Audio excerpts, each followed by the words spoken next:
You know what time it is.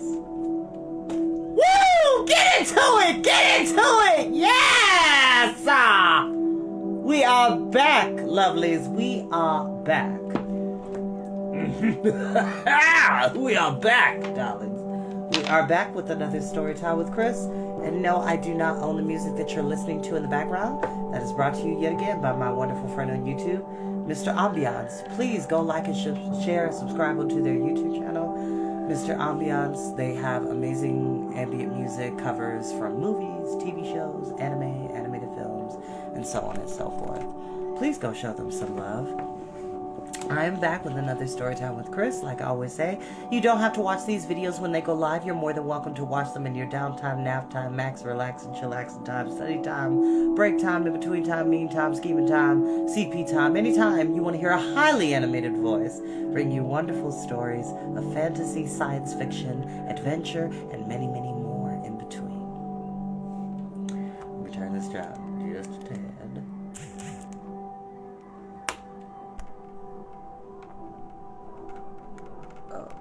Hold on one second, y'all, because I gotta make sure I'm not having any notifications interrupt our story time. I am doing really good.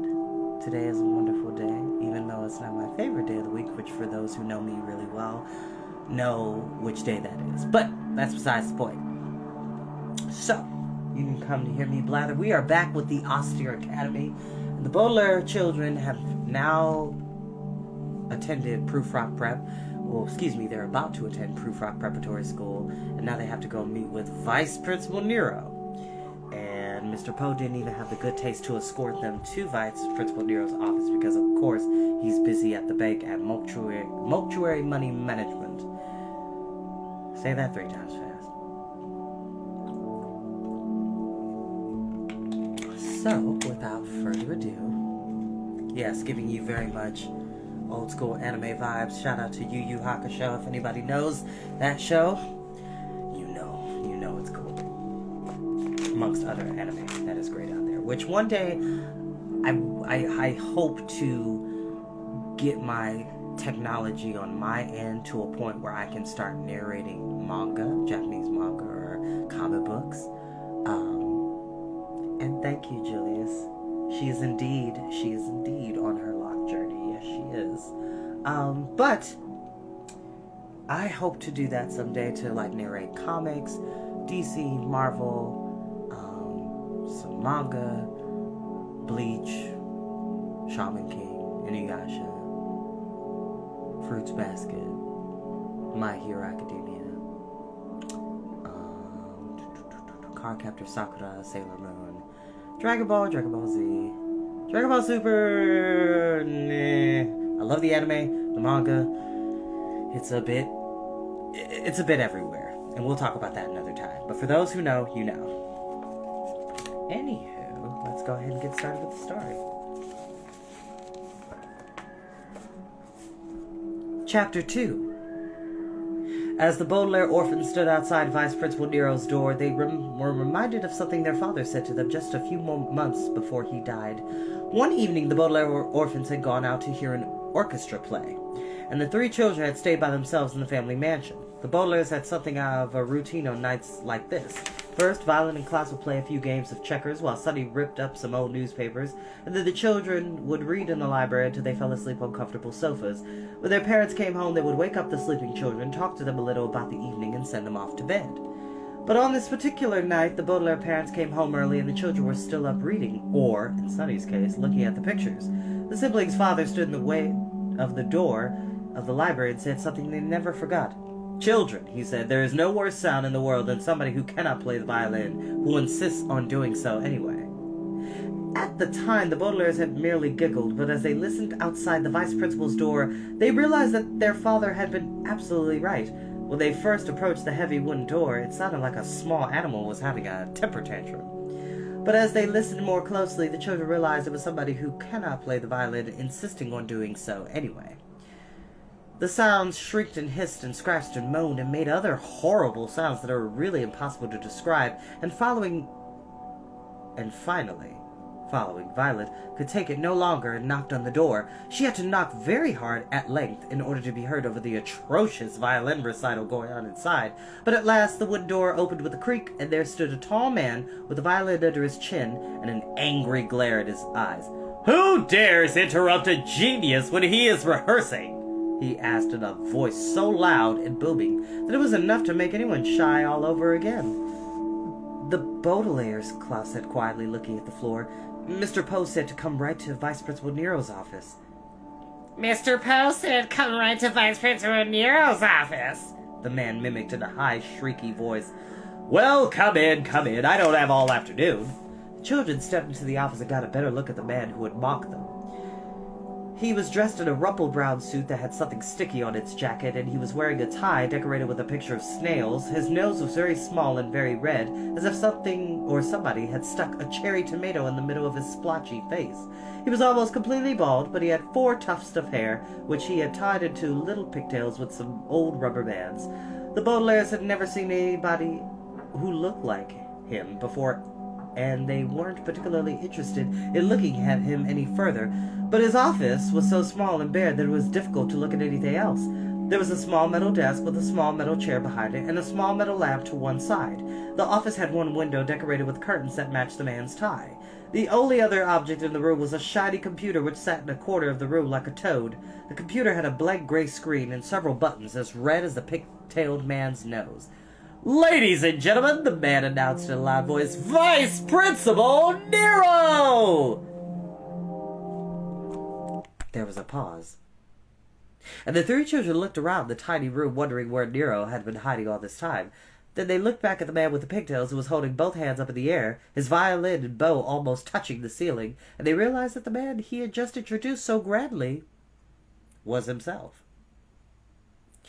Delusion is real for some people. Just keep that in mind, kids. Delusion is real for some people. Nero paused for a moment and looked down at the Baudelaires. "It is traditional," he said sternly, "to applaud when a genius has been introduced." Just because something is traditional is no reason to do it, of course. Piracy, for example, is a tradition that has been carried on for hundreds of years. But that doesn't mean we should all attack ships and steal their gold. But Vice Principal Nero looked so ferocious that the children felt this was a time to honor tradition, so they began clapping their hands and didn't stop until Nero took several bows and sat down in his chair.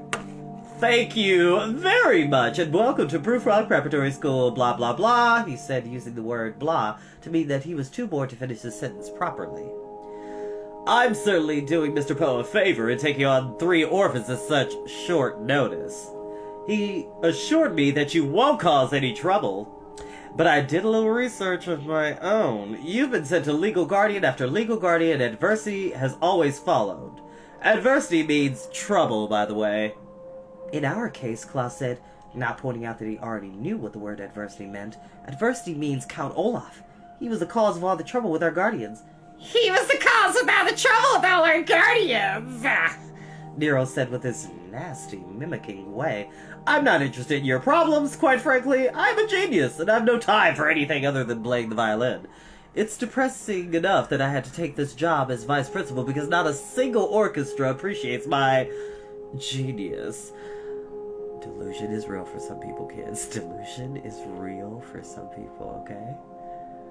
"I'm not going to depress myself further by listening to the problems of 3 bratty children. Anyway, here at Proof Rock Prep, there will be no blaming your own weaknesses on this Count Olaf person. Look at this." Vice Principal Nero walked over to the computer and pressed 2 buttons over and over again. The screen lit up with a light green glow as if it were seasick. "This is an advanced computer," Nero said. "Mr. Poe gave all the necessary information about the man you call Count Olaf, and I programmed it into the computer. See?" Nero pressed another button and a small picture of Count Olaf appeared on the computer screen. "Now that the advanced computer knows about him, you don't have to worry." "But how could a computer keep Count Olaf away?" Klaus said. "He could still show up and cause trouble no matter what appears on the computer screen." "I shouldn't have bothered trying to explain this to you," Vice Principal Nero said. "There's no way uneducated people like yourself can understand a genius like me. Well, Proof Rock Prep will take care of that. You'll get an education here if we have to break both your arms to do it. Speaking of which, I'd better show you around. Come here to the window." The Baudelaire orphans walked to the window and looked down at the brown lawn. From the 9th floor, all the children running around looked like tiny ants, and the sidewalk looked like a ribbon somebody had thrown away. Nero stood behind the siblings and pointed at things with his violin. "Now this building you're in is the administrative building. It is completely off-limits to students. Today is your first day, so I'll forgive you. But if I see you here again, you will not be allowed to use silverware at any of your meals. That grand building over there contains the classrooms. Violet, you'll be studying with Mr. Remora in room 1, and Klaus, you'll be studying with Mrs. Bass in room 2. Can you remember that? Room 1 and room 2. If you don't think you can remember, I have a felt tip marker, and I'll write room 1 and room 2 on your hands in permanent ink."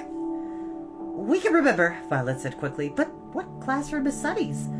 Vice Principal Nero drew himself up to his full height, which in his case was 5 feet 10 inches. "Prufrock Preparatory School is a serious academy, not a nursery school. I told Mr. Poe that we would have room for the baby here, but we do not have a classroom for her. Sunny will be employed as my secretary." Eric? Sunny asked incredulously.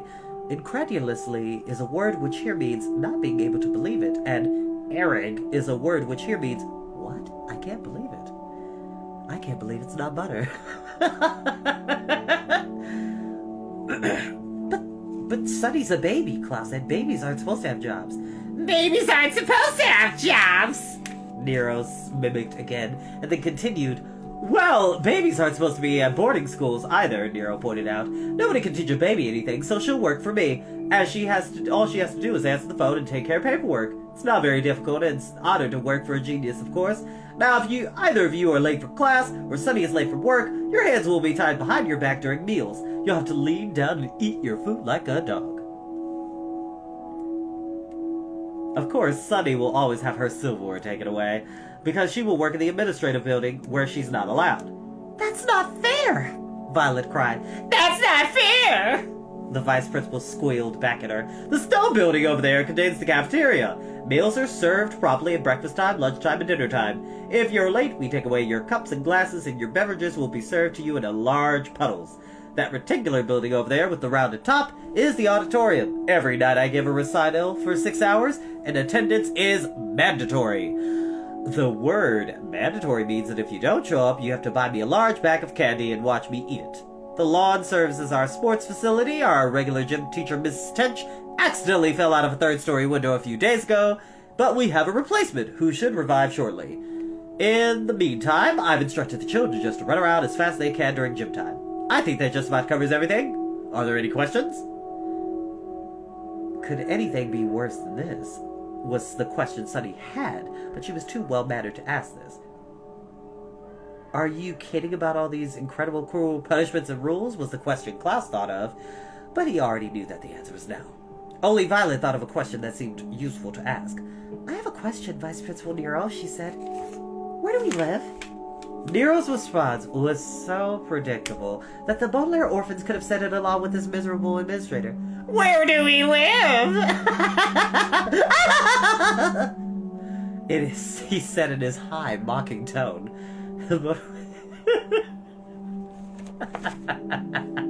I'm sorry, y'all.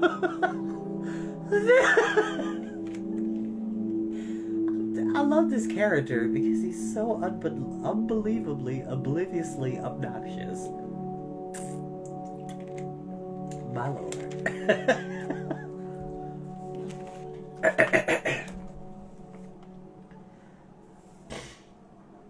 But when he was done making fun of the children, he decided to answer it. "We have a magnificent dormitory here at Prufrock Prep," he said. "You can't miss it. It's a gray building, entirely made of stone and shaped like a big toe. Inside is a huge living room with a brick fireplace, a game room, and a large lending library. Every student has his or her own room with a bowl of fresh fruit placed there every Wednesday. Doesn't that sound nice?" "Yes, it does," Klaus admitted. Kemp! Sunny shrieked, which meant something along the lines of, "I like fruit." "I'm glad you think so," Nero said, "although you won't get to see much of the place. In order to live in the dormitory, you must have a permission slip with the signature of a parent or guardian. Your parents are dead. And Mr. Poe tells me that your guardians have either been killed or have fired you." "But surely Mr. Poe can sign our permission slip," Violet said. "He surely cannot," Nero replied. "He is neither your parent nor your guardian. He is a banker who is in charge of your affairs." "But that's more or less the same thing," Klaus protested. That's more or less the same thing, Nero mimicked. Perhaps after a few semesters at Proofrock Prep, you'll learn the difference between a parent and a banker. No, I'm afraid you'll have to live in a small shack made entirely of tin. Inside there is no living room, no game room, and no lending library whatsoever. You three will each have your own bale of hay to sleep on, but no fruit. It's a dismal place, but Mr. Poe tells me that you've had a number of uncomfortable experiences, so I figured you'd be used to such things. Which is never okay. Which is never ever okay. Just because somebody knows what trauma and poverty is, doesn't mean that they should ever repeat it.